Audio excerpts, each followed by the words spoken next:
Welcome to this deep dive. Today we're exploring a really insightful idea from the source material, the quiet unraveling. It describes this subtle collapse of shared confidence in our basic institutions, and it seems to stem from these periods of really intense conflict. Yeah, and it's crucial to get what the sources say was there before this unraveling started, what was actually lost. It wasn't something physical like money or buildings.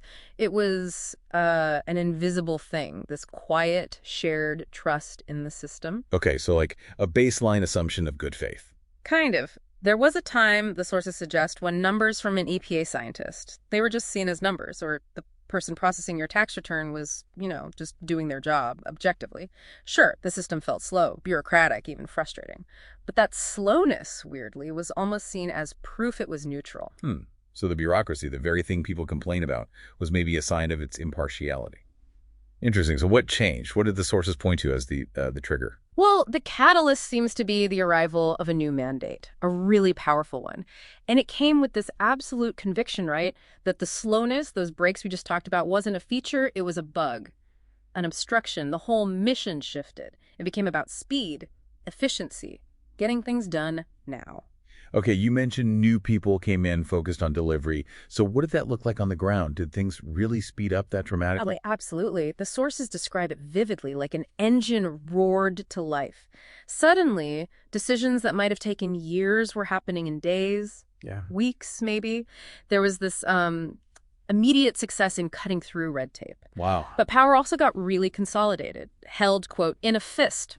And those checks and balances we mentioned, they started being framed differently as inefficiencies, things to get rid of or work around. So from the perspective of the people pushing the mandate, this must have looked like a huge win, right? Mission accomplished. A stunning success is how the sources put it. Yeah. At least in terms of raw output, yeah. The seed. Speed, delivery. But hang on, the sources also talk about pushback. It wasn't all smooth sailing and celebration. Not at all. That's the core tension here. While some people were celebrating the speed, the way it was achieved created this shadow almost instantly. So for every person thinking, great, efficiency, there was someone else seeing, well, a power grab or seeing a vital guardrail destroyed. Okay. So the methods mattered as much as the outcome. Exactly. And this kicked off a fierce backlash. Resistance started organizing. You saw protests, lawsuits, court injunctions. The fight over the system itself suddenly became the main story. The engine pushing forward, the backlash pushing back. Hard. And this is where the sources say the real tragedy happened, isn't it? It wasn't just the fight itself. It's like, while everyone was watching this tug of war focused on who was winning the policy battle day to day. Yeah, while all eyes were on that, the actual foundation underneath everything started cracking quietly. They were so busy fighting over control of the house, they didn't notice the ground dissolving beneath their feet. And what caused that dissolution? What was the solvent?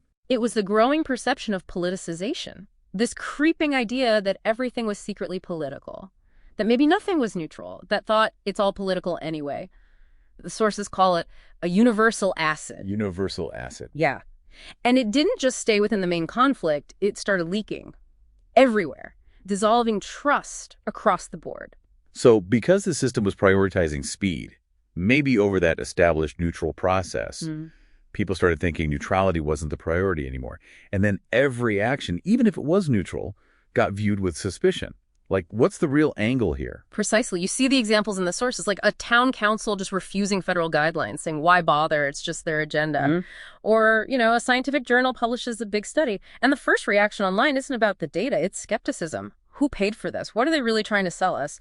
That shared belief in just objective expertise, it just kind of evaporated. So thinking about this for you, the listener, what's the end result described in the sources years down the line? Well, the sources conclude that, essentially, the war ended, the intense fighting subsided, but the system they were fighting over, it was left as a, quote, hollowed-out ruin. Nothing felt like just numbers anymore. Everyone seemed to be pushing an agenda. Trust was gone. That's bleak. It is. And the core tragedy the sources point to is this. Forgetting that trust isn't just some nice thing you get if you win. It's the absolute prerequisite. It's the soil you need for anything functional to grow in society. And in the heat of these righteous battles, the sources argue, we effectively salted the earth. Salted the earth, preventing anything from growing back easily. Yeah. So the question the sources leave us with, and maybe leave you with, is what does it actually take to restore that soil? How do you rebuild that fundamental trust once it's gone? Definitely something to think about.